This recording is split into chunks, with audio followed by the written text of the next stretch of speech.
माह सफर के इस मुबारक आखिरी जुम्मे में एक बहुत ही खास अमल, खास वजीफा, छोटा सा उन बहन भाइयों के लिए जो कि माली लिहाज से बहुत परेशान हैं। कोई कारोबार करते हैं तो सेटल नहीं होता, अगर करते हैं तो नुकसान हो जाता है, कोई ना कोई रुकावट आ जाती है, घर में तंगदस्ती है, कारोबार के ना होने की वजह से आपस में लड़ाई झगड़े, ना इत्तेफाकी, इस तरह के मामलात से अगर आप परेशान हैं तो आज ये छोटा सा अमल वजीफा मिस मत कीजिएगा, क्योंकि साल के बाद फिर ये सफर का आखिरी जुमा जो है वो हमें मिलना है। तो अल्लाह रब्बुल इज्जत ने हर इंसान के साथ रिजक देने का वादा किया है। इंसान का रिजक अल्लाह रब्बुल इज्जत कभी भी बंद नहीं फरमाता, चाहे कोई गुनाहगार है, चाहे कोई मुसलमान है, चाहे कोई काफिर है, वो सबको रिज्क अता फरमाता है। वो रिज्क नहीं छीनता, अगर छीनता है तो सजदे की तौफीक छीन लेता है, हाथ उठाकर दुआ करने की तौफीक छीन लेता है। आप खुशकिस्मत हैं अगर आप उसके हजूर सजदा करते हैं, आपको अल्लाह ने दुआ करने की तौफीक दी है। तो आज ये छोटा सा अमल भी करके देखिए, अल्लाह रब्बुल इज्जत ने चाहा तो जरूर आप इसके फवायद हासिल करेंगे और इसकी बरकत आप खुद देखेंगे। अल्लाह रब्बुल इज्जत जब किसी बंदे से मोहब्बत करता है तो उसको नमाज की, सजदे की तौफीक भी देता है, हाथ उठाने की तौफीक भी देता है, और इस तरह के जिक्र अज़कार तस्बीहात करने की तौफीक भी देता है, और वो रिज़्क बंद नहीं करता। हजरत इब्राहीम अलैहिस्सलाम जो हैं, उनकी आदत मुबारक थी कि जब भी वो खाना खाते तो किसी मेहमान के साथ खाते, अकेले खाना नहीं खाया करते थे। एक दिन ऐसे ही खाना तैयार था, लेकिन भूख भी लगी हुई थी, लेकिन कोई मुसाफिर, कोई मेहमान नहीं था। तो आप इस इंतजार में थे कि कोई आए तो मैं उसके साथ खाना खाऊं। इतने में एक शख्स मिला जो मुसाफिर था, उसको खाने की दावत दी, वो भी भूखा था, जल्दी से दस्तरखान पर बैठा, उसने खाना शुरू किया। तो हजरत इब्राहिम अलैहिस्सलाम ने उसको टोका और कहा, तुमने मेरे रब का नाम नहीं लिया, तुमने बिस्मिल्लाह नहीं पढ़ी। तो उसने कहा कि मैं मजूसी हूँ, मैं अल्लाह को नहीं मानता। तो हजरत इब्राहिम अलैहिस्सलाम बहुत गुस्से में आ गई, जलाल में आ गई, और उसको दस्तरखान से उठा दिया और कहा कि चले जाओ यहाँ से, तुम मेरे रब का नाम नहीं लेते, मैं तुम्हें खाना नहीं खिला सकता।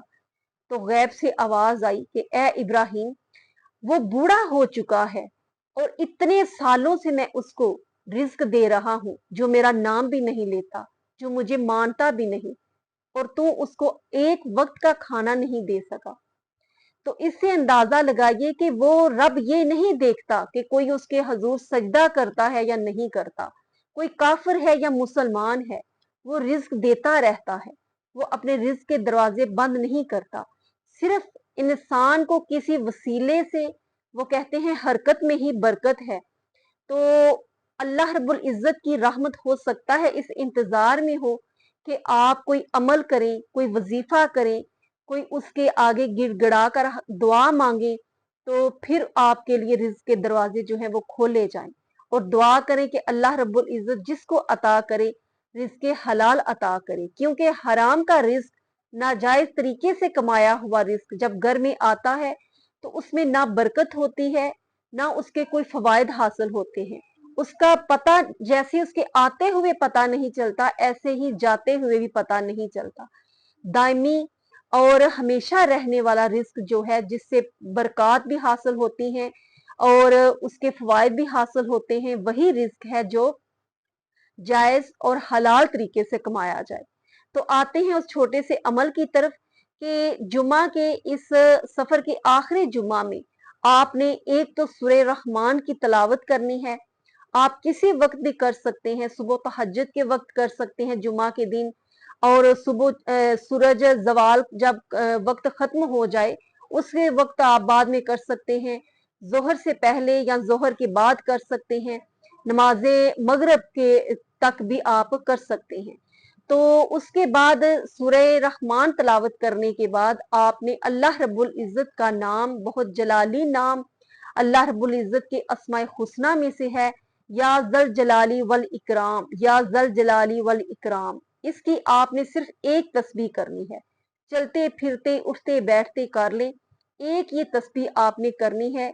اور کیونکہ اللہ کے اس نام کی اتنی برکتیں ہیں کہ اس میں عزت و جلال اور انعام و اکرام والے، تو اس کے جو معنی ہیں وہ بھی بہت باری ہیں، تو اس کے فوائد بھی اتنے ہی باری ہیں۔ تو آپ نے یہ تسبیح جو ہے وہ کرنی ہے۔ اس کے بعد آپ نے اپنے جو رزق کے معاملات ہیں، کیونکہ یہ بالخصوص جو عمل ہے رزق کے دروازے کھولنے کے لیے ہے، تو رزق کے لیے آپ دعا کریں کہ اے اللہ میری بگڑی بنا دے، میرا جو رزق ہے رکا ہوا ہے یا رکاوٹ ہے وہ دور فرما دے اور میرے لیے آسانیاں پیدا فرما دے۔ اللہ رب العزت سب کے لیے آسانیاں پیدا فرمائے۔